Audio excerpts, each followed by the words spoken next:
نحمدہ ونصلی علی رسولہ الکریم اما بعد۔ تنکح المرأۃ لاربع، آپ علیہ السلام نے فرمایا 4 وجہوں سے عورت سے نکاح کیا جاتا ہے۔ ولحسنھا، اس کے حسن کی وجہ سے، ولمالھا، اس کے مالدار ہونے کی وجہ سے، ولجمالھا، اس کے خاندانی شرافت کی وجہ سے، ولدینھا، اور اس کے دین کی وجہ سے۔ یہ 4 وجہ ہیں، اور آپ علیہ السلام نے ان 4 وجہوں میں سے کس چیز کو ہائی لائٹ کیا؟ ان میں سے آپ علیہ السلام نے فرمایا فَاظْفِرْ بِذَاتِ الدِّین، اے میرے صحابی تو دین والی کو لے کر کامیاب ہو جا۔ مطلب نیک بیوی، خوبصورت بیوی۔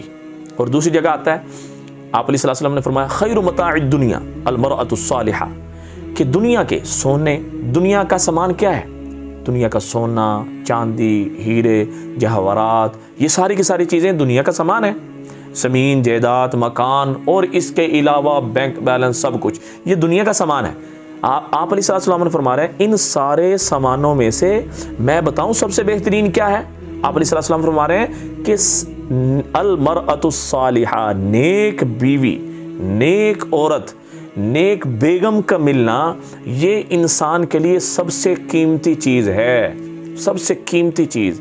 کیونکہ نیک بیوی کیا کرتی ہے؟ اپنے آدمی کو، شوہر کو بھی نیک بنا دیتی ہے۔ نیک بیوی کیا کرتی ہے؟ اپنے بچوں کو بھی نیک بنا دیتی ہے۔ فرمایا کہ جب مرد دیندار ہوتا ہے تو جو دین ہے وہ چوکھٹ تک رہتا ہے۔ جب عورت دیندار ہوتی ہے، دیندار ملتی ہے، وہ پورے گھرانوں کو، نسلوں کی نسلوں کو دیندار بنا دیتی ہے۔ یہ ہوتی ہے نیک بیوی۔ نیک بیوی یہ نہیں ہے، نیک بیوی کا مفہوم سمجھے، نیک بیوی یہ نہیں ہے کہ بھئی وہ نمازیں پڑھ رہی ہے، قرآن پڑھ رہی ہے، نیک بیوی نہیں۔ نیک بیوی یہ ہے، نیک بیوی ایک موقع پہ آپ علیہ السلام نے فرمایا اے عمر، میں تجھے بتاؤں کہ دنیا کے بہترین سامانوں میں سے کیا چیز بہترین ہے؟ جو تو جمع کرے، جو مال تو جمع کرے، اس میں سب سے بہترین کیا؟ فرمایا وہ بہترین وہ نیک عورت ہے جب تو اسے دیکھے تجھے پسند آئے، جب تو غائب ہو، کسی سفر پہ ہو، وہ تیری جان کی، مال کی، عزت آبرو کی، بیوی بچوں کی، سب کا خیال رکھنے والی ہو۔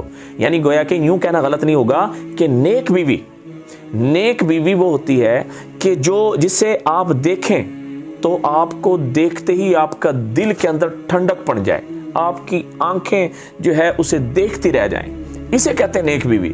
اور نیک بیوی کے اندر یہ عادت ہوتی ہے کہ جو آپ کے بغیر رہ نہ سکے، آپ کے بغیر کھائے نہ، آپ کے بغیر پیے نہ، آپ کی عزت اسے سب سے زیادہ ہو، آپ سے محبت اسے سب سے زیادہ ہو، کسی چیز کا بھی انکار کرنے والی نہ ہو۔ یعنی گویا کہ نیک بیوی میں تابعداری، محبت میں اعلیٰ ہونا، اخلاق کا جو ہے نا مظاہرہ کرنا، کبھی اونچی آواز سے نہ بولنا، کبھی نافرمانی نہ کرنا، اور کبھی تانے نہ دینا، کبھی جھگڑا نہ کرنا، کبھی ایک کی 4 کر کے نہ لگانا، یہ نیک بیوی میں سب میں شامل ہے۔ فرمائے دیکھیں خوبصورت بھی ہو، مالدار بھی ہو، خاندان والی بھی ہو، نیک بھی ہو، الحمدللہ۔ اور فرمایا نیک بیوی، اچھی بیوی یہ دنیا کو جنت بنا دیتی ہے۔ اور اللہ معاف فرمائے اگر اس انتخاب کے اندر کمی رہ گئی تو یہی جو بری بیوی ہے یہ اس دنیا کو جہنم بنا دیتی ہے۔